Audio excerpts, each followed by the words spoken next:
Today I will solve CBSE sample question paper, which is the latest sample paper and which is based on the reduced syllabus. The first question I have written, first question is having an option also, and we will solve both the questions. The first question is, list any two observations when FeSO4 is heated in a dry test tube. FeSO4 is heated in a dry test tube, then what are the two observations? The two observations will be, FeSO4 is having light green color because it is a hydrated salt. FeSO4 is having 7 molecules of water of crystallization. When it is heated, the light green color changes to reddish brown color. That is one observation. And the second observation will be, there will be evolution of gases, and these gases will be suffocating gases, will have a smell of burning sulfur. Now let me write the reactions which are taking place when you are heating FeSO4 in a dry test tube. Dry test tube में FeSO4 का sample ले करके, salt ले करके जब आप heat करोगे, then ये जो चेंजेस हम ऑब्जर्व करेंगे, इसका रिएक्शन क्या है, वो रिएक्शन हम ब्लैक बोर्ड में आपके लिए लिख रहे हैं. The reaction will be this. It is actually FeSO4 7 molecules of water which is hydrated salt, and it is having green color. So upon heating, first of all it loses all its water molecule of crystallization and gets converted into anhydrous ferrous sulfate, which is white in color. So first of all it will be converted into FeSO4 anhydrous salt, and this is anhydrous salt and its color is white. But ultimately when FeSO4 is strongly heated, then these are the products which are formed, Fe2O3 plus sulfur dioxide plus sulfur trioxide. These are gases, and gases के लिए हम जो है साथ में upward direction में arrow लगा देते हैं, और ये Fe2O3 का जो कलर है, it's colour is reddish brown.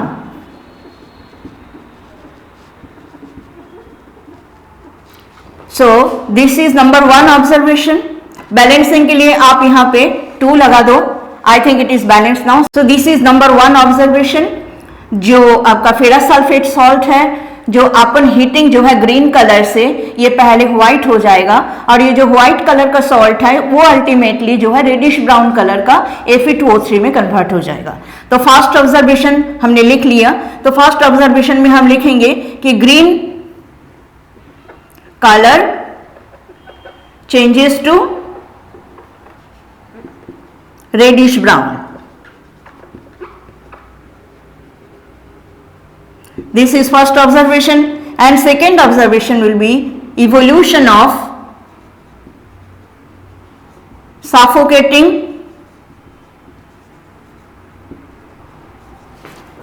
colorless gases having smell of burning sulfur.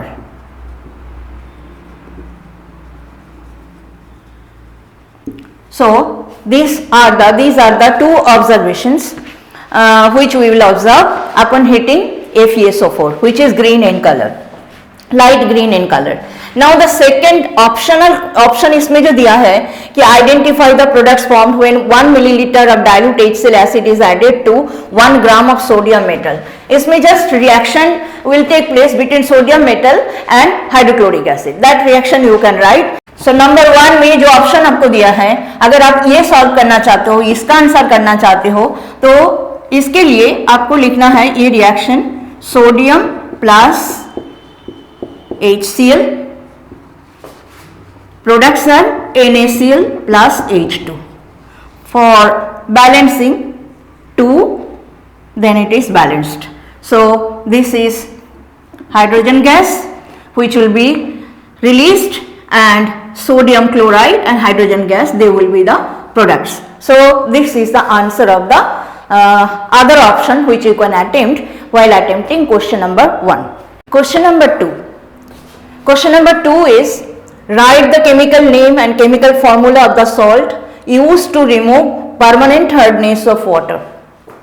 Before answering this question, let me tell you first of all what makes water hard and what is the problem with hard water. Hard water अगर है तो उसके साथ हमारा problem क्या है? Hard water के साथ हमारा प्रॉब्लम यही है कि hard water does not form lather with soap. Soap के साथ वो लेदर फॉर्म नहीं कर सकते हैं and that's why hard water से जो है वॉशिंग पर्पस के लिए हार्ड वाटर जो है इट इज नॉट सुटेबल. तो क्या चीज है जो पानी में रहने से जो वाटर है वो हार्ड होगा और वो सोप के साथ लेदर फॉर्म नहीं करेगा?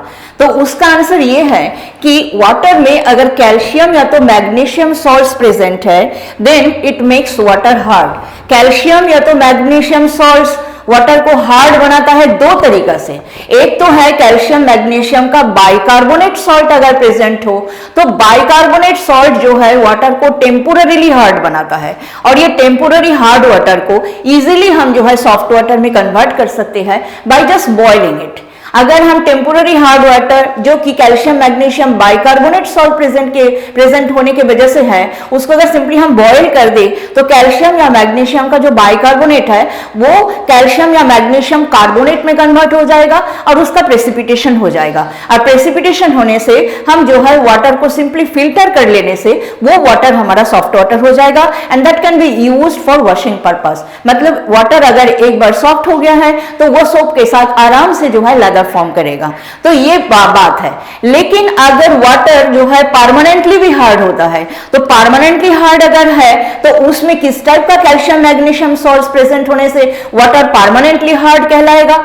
ये है कैल्शियम मैग्नीशियम का क्लोराइड या तो सल्फेट. इस टाइप का सॉल्ट अगर प्रेजेंट है वाटर में then it will make water permanently hard. That means उसमें अगर आप सोप ऐड करोगे देन कॉन्टिन्यूअसली जब तक कि सारे के सारे कैल्शियम या तो मैग्नीशियम जो आयन है वो सोप का जो एनायन है उसके साथ कंबाइन करके कैल्शियम मैग्नीशियम का सॉल्ट बनाएगा और सोप का जो है प्रेसिपिटेशन होता रहेगा और एक जो है स्कम जैसा फॉर्मेशन हो जाएगा and that will cause wastage of soap. Soap का वेस्टेज होता रहेगा.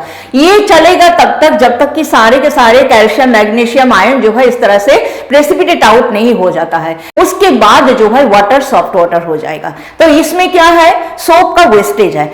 Late me give you some additional information over here. आप ऐसे आंसर तो एक लाइन में लिख ही सकते हो लेकिन एडिशनल इंफॉर्मेशन आपके लिए बहुत ज्यादा हेल्पफुल होगा. आप नेक्स्ट क्लास में जब जाओगे तो आपके लिए ये इंफॉर्मेशन जो है बहुत जरूरी है. तो पहले हम लिखते हैं कि जब परमानेंट हार्ड नहीं है वाटर टेम्पोररीली हार्ड है. If calcium suppose calcium bicarbonate is present CaHCO3 whole 2. If it is present, it makes water temporarily hard. Temporarily hard. Now, ऐसे में पानी को अगर हमने बॉयल कर लिया तो रिएक्शन क्या होगा? Upon heating will be converted to CaCO3 plus CO2 plus H2O. तो इसमें कैल्शियम कार्बोनेट जो बना है इसका प्रेसिपिटेशन हो जाएगा और आप अगर वाटर को फिल्टर कर लो तो वाटर दोबारा से सॉफ्ट हो जाएगा और उसमें सोप लेदर फॉर्म कर सकते हैं. अब अगर कैल्शियम का या तो मैग्नीशियम का क्लोराइड या तो सल्फेट प्रेजेंट है वाटर में then water will be permanently hard. In that case पहले तो मैंने आपको कहा कि सोप के एनायन के साथ कंबाइन करते हैं और सोप का प्रेसिपिटेशन कर देते हैं. तो सोप का फॉर्मूला क्या है उसको थोड़ा सा देखो. सोप को जनरली हम इस तरह से रिप्रेजेंट कर सकते हैं RCOONA. यहां पे जो है इसको कहा जाता है sodium salt of fatty acid. अब ये फैटी एसिड क्या है? फैटी एसिड एक एग्जांपल हम ले सकते हैं जैसे स्टीयरिक एसिड C17H35COOH. इसका अगर सोडियम सॉल्ट हो गया यहाँ पे सिंपली हाइड्रोजन की जगह आपको सोडियम लगा देना है तो ये हो गया सोडियम स्टीयरेट. सोडियम स्टीयरेट जो है it is an example of soap. Sodium stearate it is soap. तो जब हम सोप जो है ऐसे पानी में यूज कर रहा है जो पानी हार्ड है तो सपोज कि उस पानी में कैल्शियम क्लोराइड है या तो मैग्नीशियम सल्फेट है या कैल्शियम सल्फेट है, then the water will be permanently hard. तो ऐसे में अगर आप जो है सोप ऐड करोगे, जो कि जैसे सोडियम स्टीयरेट यहाँ पे मैंने बोला, तो क्या रिएक्शन होगा, जैसे कि CaCl2 वाटर में प्रेजेंट है प्लस ये आपका सोप है C17H35 COONA, then the product will be this C17H35 COO whole 2Ca और साथ में क्या बनेगा NaCl। इसको बैलेंस करने के लिए हम इसके सामने 2 लगाते हैं और NaCl भी क्या बन जाएगा 2NaCl बन जाएगा। तो ये जो है प्रेसिपिटेट फॉर्म करेगा, इसका प्रेसिपिटेशन होगा। ये प्रेसिपिटेशन जो होगा इसमें देखो सोप का एनायन के साथ कैल्शियम आयन का कॉम्बिनेशन हुआ और सोप का जो है प्रेसिपिटेट बनता जाएगा, ये PPT बनाएगा। ये तब तक चलेगा जब तक कि सारे के सारे कैल्शियम आयन जो है रिमूव नहीं हो गया। इसी तरह से अगर मैग्नीशियम का कोई सॉल्ट क्लोराइड या सल्फेट प्रेजेंट है तो भी यही टाइप का रिएक्शन होगा, magnesium sulphate plus soap what will form magnesium stearate plus जो अदर कंपाउंड है वो बनेगा। इस तरह से सोप का जो है कंटिन्यूअसली प्रेसिपिटेशन होता रहेगा and it will cause wastage of soap. तो इस चीज को रिमूव करने के लिए हम क्या कर सकते हैं, हम जो है वॉशिंग सोडा यूज कर सकते हैं। ना वॉशिंग सोडा का आपको फॉर्मूला पूछा है, आपको पूछा है कि right the chemical name and chemical formula of the salt which is used for removing permanent hardness of water. यहां पे आप एक लाइन में आंसर तो लिख सकते हो, your answer will be this, आपका आंसर होगा the name of the salt is washing soda, washing soda, and the chemical formula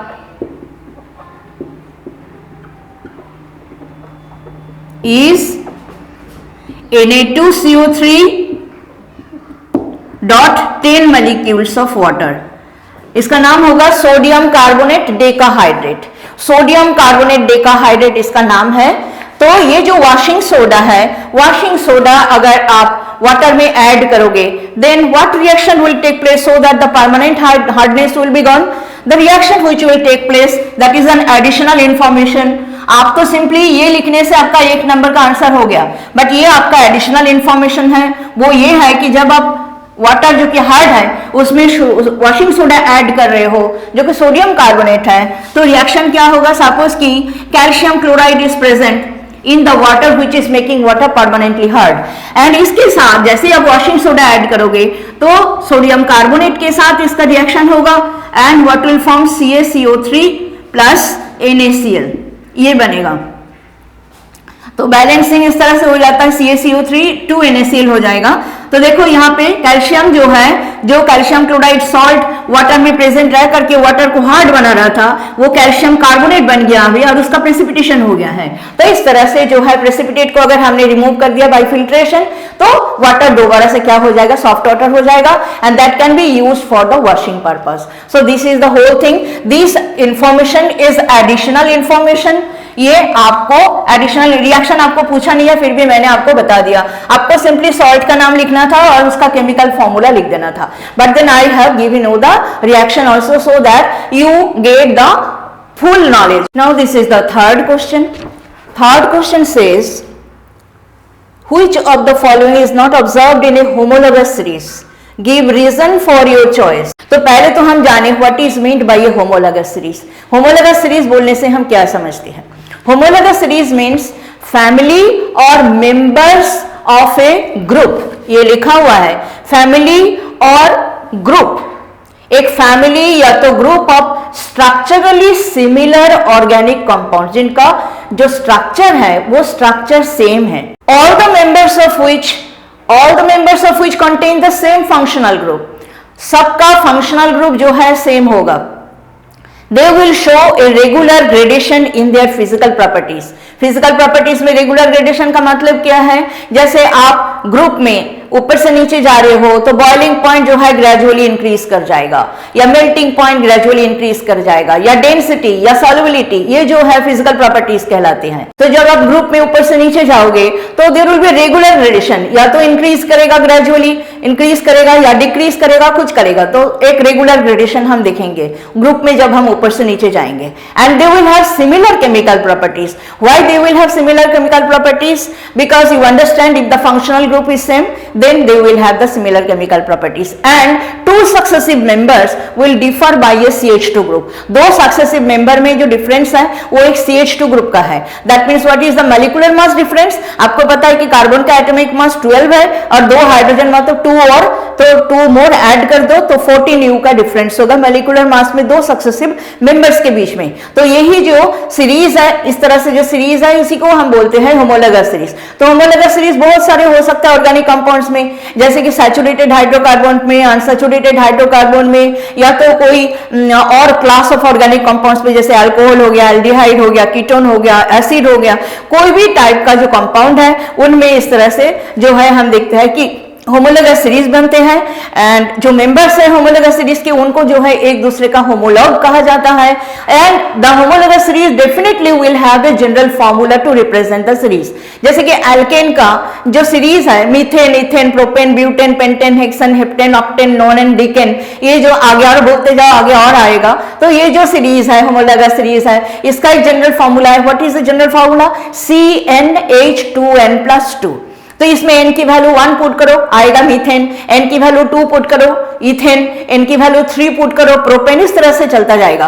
और अगर मीथेन और इथेन में आप डिफरेंस देखो CH4NC2H6, इसमें डिफरेंस क्या है? एक CH2 का डिफरेंस है। इसी तरह से इथेन और प्रोपेन में भी वही होगा, प्रोपेन और ब्यूटेन में भी वही होगा। अगर आप अनसैचुरेटेड हाइड्रोकार्बन में जाओ तो एल्कीन, एल्काइन, ये जो है अनसैचुरेटेड हाइड्रोकार्बन है। एल्कीन में जरूर भी डबल बॉन्ड, कहीं ना कहीं मॉलिक्यूल में, स्ट्रक्चर में कहीं ना कहीं एक डबल बॉन्ड होगा। एल्काइन में there will be a triple bond in the molecule, anywhere in the molecule there will be a triple bond। तो वहां पे भी जो सीरीज है उस सीरीज का एक जनरल फॉर्मूला है। एल्कीन सीरीज का जो कंपाउंड्स है उनका जो जनरल फॉर्मूला है वो है CnH2n। एल्काइन सीरीज का जो कंपाउंड्स है उनका जो जनरल फॉर्मूला है वो है CnH2n-2। तो इन ऑप्शन में से which option you think is not observed in the homologous series? That is the first option। First option में क्या बोला है? Change in chemical properties. कभी भी जो होमोलोगस सीरीज में जो है कंपाउंड्स में फिजिकल केमिकल प्रॉपर्टीज का चेंज हम ऑब्जर्व नहीं करेंगे। केमिकल प्रॉपर्टीज सबका जो है सेम होगा, all of them they will have the same chemical properties, because what is the reason? They all have the same functional group, and functional group ही है जो कि केमिकल प्रॉपर्टीज के लिए रिस्पॉन्सिबल है। If the members are having same functional group, how come they will have different chemical properties? They all will have the same chemical properties। So this first one is not observed in a homologous series। तो reason हमारा क्या होगा? ये reason हम लिखेंगे, answer is option A. Reason as they have same functional group,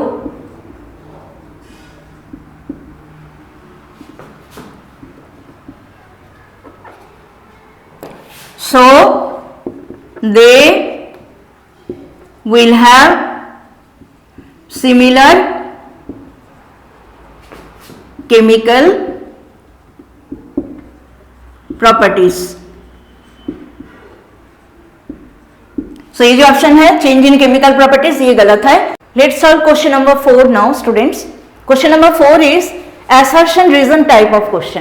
and assertion reason of type of question में आपको पता ही है कि 4 ऑप्शंस विल बी देयर। आपको assertion वाला स्टेटमेंट और रीजन वाला स्टेटमेंट में आपको चेक करना है कि इनमें से which option will be correct. Now let us read the assertion statement। After white washing the walls, a shiny white finish on walls is obtained after 2-3 days। बोल रहा है कि जब हम वॉल्स को व्हाइट वॉश करते हैं तो व्हाइट वॉश के बाद 2-3 दिन बाद जो वॉल्स है, दीवार है, उसके ऊपर एक white finish, shiny white finish जो है अपीयर होता है। उसका रीजन बता रहा है कि CaO रिएक्ट्स विथ CO2। आपको पता है व्हाट इज CaO? CaO जो है लाइम है, बोल रहे हैं कि lime reacts with CO2 and form CaHCO3 जो कि कैल्शियम बाइकार्बोनेट है, और व्हिच गिव्स व्हाइट फिनिश। और बोल रहे हैं कि ये कैल्शियम बाइकार्बोनेट जो है व्हाइट फिनिश देता है। तो रीजन जो है गलत है। यहाँ पे रीजन क्या होगा वो हम समझ लेते हैं कि जब हम व्हाइट वॉश करते हैं वर्ल्स के ऊपर, तो व्हाइट वॉश हम किस चीज का करते हैं? हम स्लेक्ट लाइम को, स्लेक्ट लाइम जो कि कैल्शियम हाइड्रोक्साइड है, उसको हम व्हाइट वॉश में इस्तेमाल करते हैं। Calcium hydroxide, slaked lime, it is put on the walls for white washing. So what happens after 2-3 days? Air में जो कार्बन डाइऑक्साइड है, कार्बन डाइऑक्साइड के साथ जो स्लेक्ट लाइम है कैल्शियम हाइड्रोक्साइड, वो रिएक्ट कर जाता है और कैल्शियम कार्बोनेट का फॉर्मेशन होता है, जो कि जो वर्ल्स है उसके ऊपर एक शाइनी व्हाइट फिनिश जो है देता है। तो ये रीजन जो है ये गलत है। जो ऑप्शन है, which option is correct? Option C will be the correct option. A is true, assertion is true, but reason is false. ये ऑप्शन होगा। So answer is number C. ये आपका ऑप्शन है। यहाँ पे रिएक्शन ये है CaOH2 जो कि स्लेक्ट लाइम है, slaked lime used in white washing purpose. This reacts with CO2 present in the air and forms CaCO3 plus water. This CaCO3 जो है it gives the white finish, shiny white finish on the walls, and this is the answer. So option C is the correct answer. Now students, question number 5. Question number 5 is paragraph reading and answering the questions. Paragraph reading में आपको metallic character और non metallic character के ऊपर कुछ properties जो है paragraph में लिखा हुआ था, जो कि मैंने यहाँ पे लिखा नहीं है। वेरी सिंपल, मेटेलिक कैरेक्टर के बारे में, मेटल की जो प्रॉपर्टीज है वो ग्रुप में किस तरह से वैरी करते हैं, साइजेस कैसे वैरी करते हैं, metals are electropositive, all this things are written. And non metallic जो कैरेक्टर है उसमें लिखा हुआ है कि non metals they readily gain electron, their properties electronegativity, यही सब चीज जो है नॉन मेटेलिक कैरेक्टर में लिखा हुआ है। तो that part I have not written. The paragraph you can easily see. Paragraph में जो पैराग्राफ दिया हुआ है वो तो कभी भी आपको जो है कोई भी सैंपल पेपर बुक से आपको मिल जाएगा।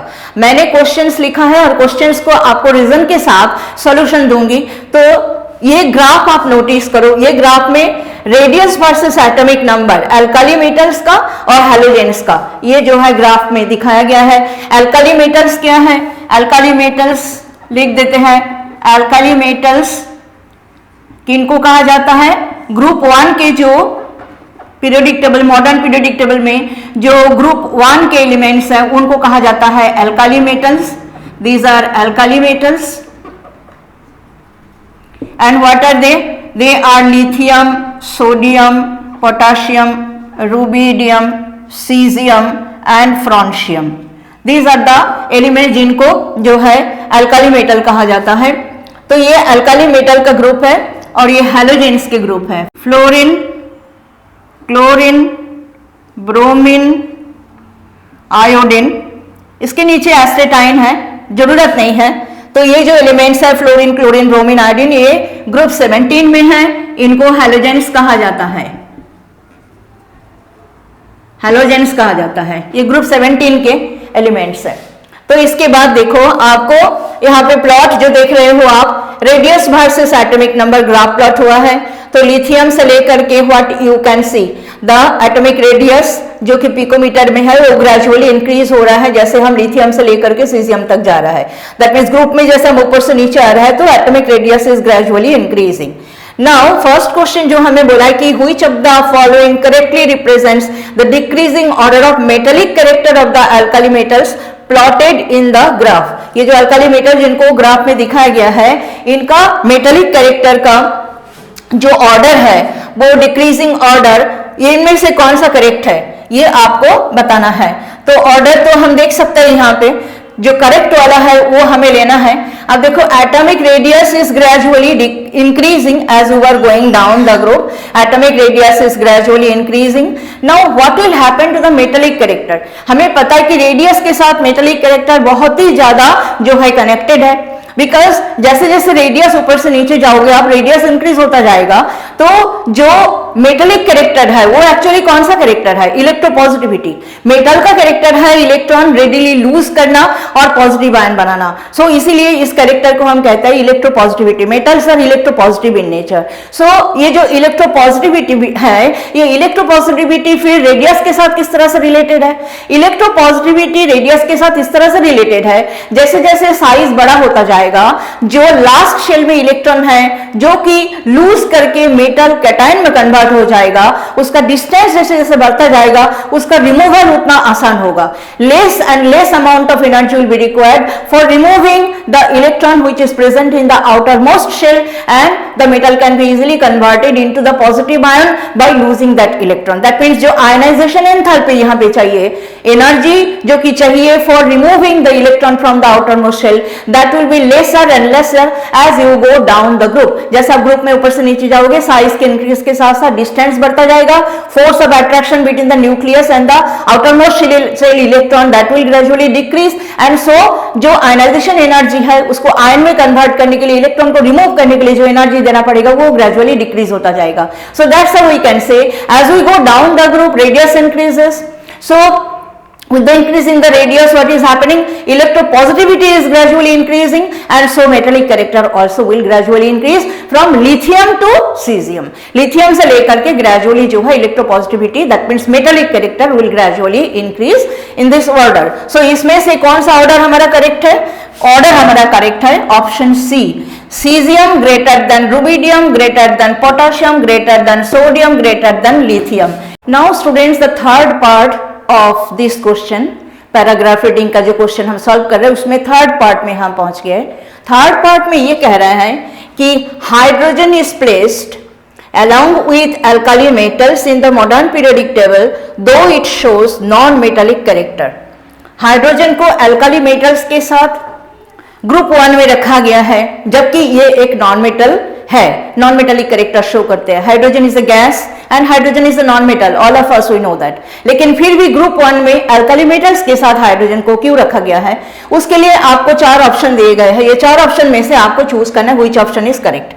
Number 1 is, first option is, as hydrogen has 1 electron, ध्यान से सुनना, hydrogen has 1 electron and readily loses electron to form negative ion। गलत है, हाइड्रोजन इलेक्ट्रॉन लूज करके नेगेटिव आयन तो कभी नहीं बनाएगा। इलेक्ट्रॉन अगर कोई एलिमेंट लूज करता है तो वो पॉजिटिव आयन फॉर्म करेगा।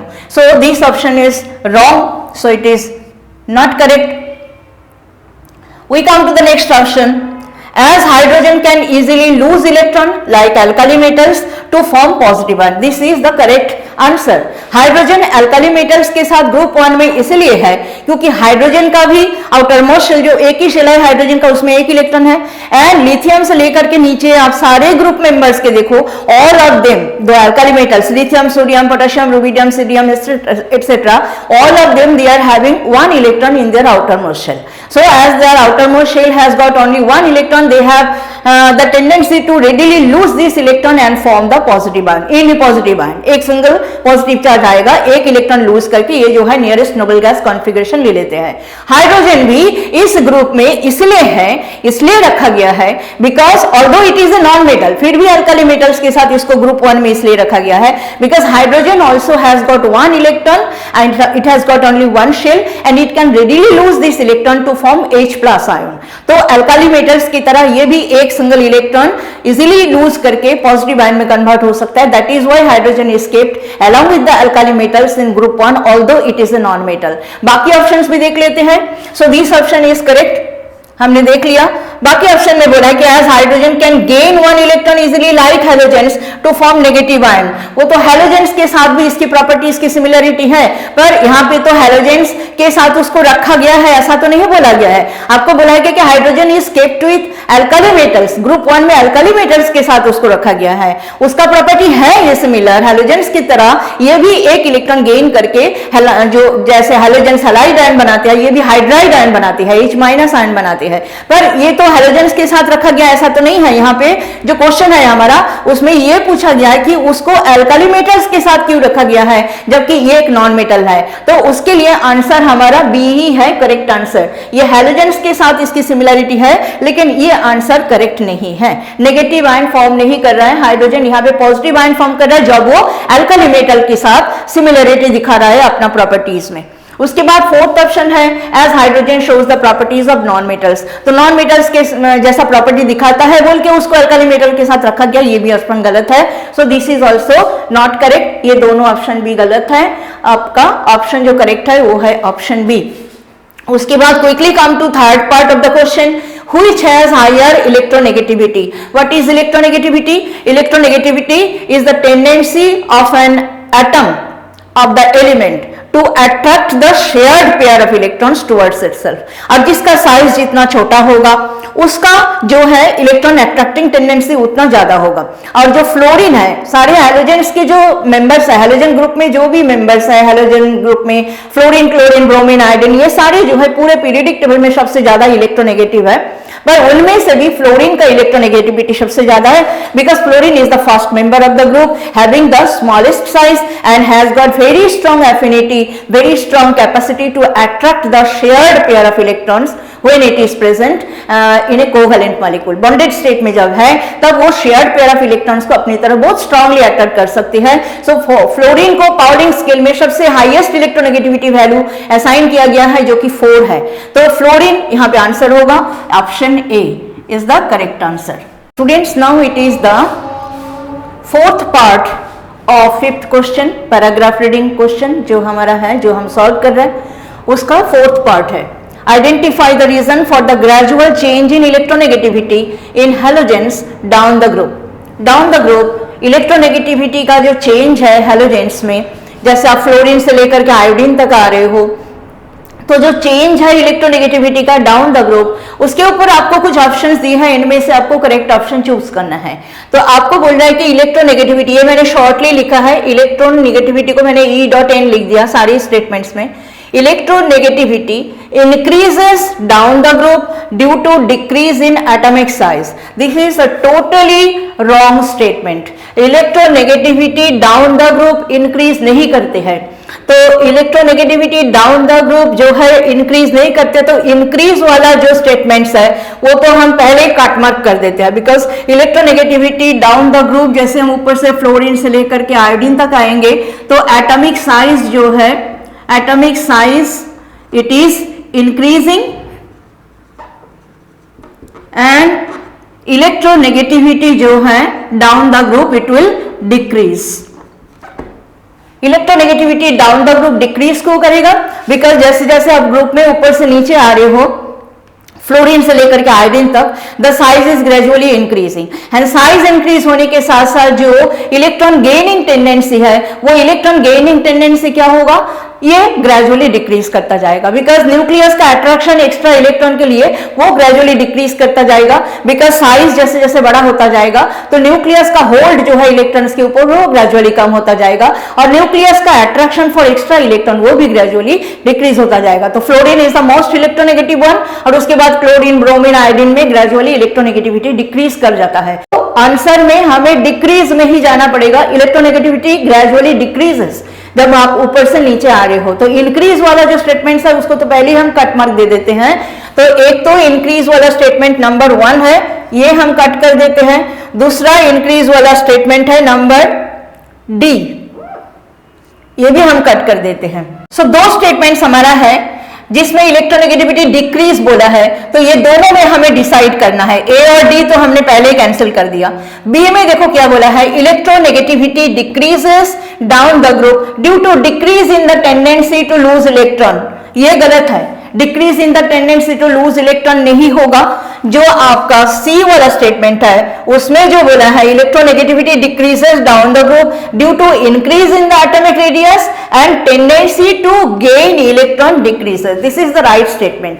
जैसे जैसे एटॉमिक साइज ऊपर से नीचे आओगे तो atomic size will gradually increase and so tendency to gain electron वो ग्रेजुअली डिक्रीज होता जाएगा and that's why electronegativity will gradually decrease as you will go down the group from fluorine to iodine. So which option is correct? Option C is the correct option. उसके बाद हम चले आते हैं fifth part में। Which of the following reason correctly justifies that fluorine, जिसका atomic radius आपको bracket में दे दिया गया है 72 पिकोमीटर, है smaller atomic radius than lithium, जिसका एटॉमिक रेडियस आपको बोला गया है 152 पिकोमीटर। अब फ्लोरीन का जो एटॉमिक रेडियस है जो है वो लिथियम से जो है छोटा है, तो इसके लिए इनमें से आपको करेक्ट जो स्टेटमेंट है उसको आपको चूज करना है जो जस्टिफाई करेगा ये चीज को कि व्हाई फ्लोरीन का जो एटॉमिक साइज है which is less than lithium, lithium से फ्लोरीन का साइज छोटा क्यों है, ये आपको जस्टिफाई करना है। इनमें से एक स्टेटमेंट जो ऐसा मिलेगा आपको चूज करना है उसको। Fluorine and lithium are in the same group, ये तो सरासर गलत है। Fluorine and lithium they are not present in the same group. Fluorine and lithium are present in the same period, they are not present in the same group. तो जहां पे group लिखा हुआ है वो तो हम पहले ही कैंसिल कर देते हैं। So fluorine and lithium they are not present in the same group, ये वाला स्टेटमेंट कट हो गया है। अच्छा, उसके बाद फिर सी में भी कट करना पड़ेगा। इसमें भी बोला है fluorine and lithium are in the same group, they are not in the same group. और ये बचा हमारा बी और डी। लिथियम से लेकर के फ्लोरीन तक जो एलिमेंट्स हैं they are present in which period, they are present in second period in the periodic table. तो सेकेंड पीरियड में ये एलिमेंट्स हैं। सेकेंड पीरियड में first element is lithium, then beryllium, then boron, carbon, nitrogen, oxygen, fluorine, उसके आगे होगा नियन। तो ये एलिमेंट सेकेंड पीरियड का हमने लिख लिया। अभी आपको बोलना है कि फ्लोरीन का साइज लिथियम से छोटा क्यों है, इनमें से चूज करिए। तो बचा हमारा बी और सी दो स्टेटमेंट जिसमें बोला गया है कि fluorine and lithium are present in the same period. तो बी स्टेटमेंट में बोल रहा है कि fluorine and lithium are present in the same period, atomic size increases across the period. गलत है, atomic size across the period increase नहीं करते हैं। In a period, in all the elements, number of shells remain the same, and in the same shell, one by one electrons are being added. Number D में क्या बोला है? Fluorine and lithium are in the same period, and across the period, atomic size decreases from left to right. This is the correct one.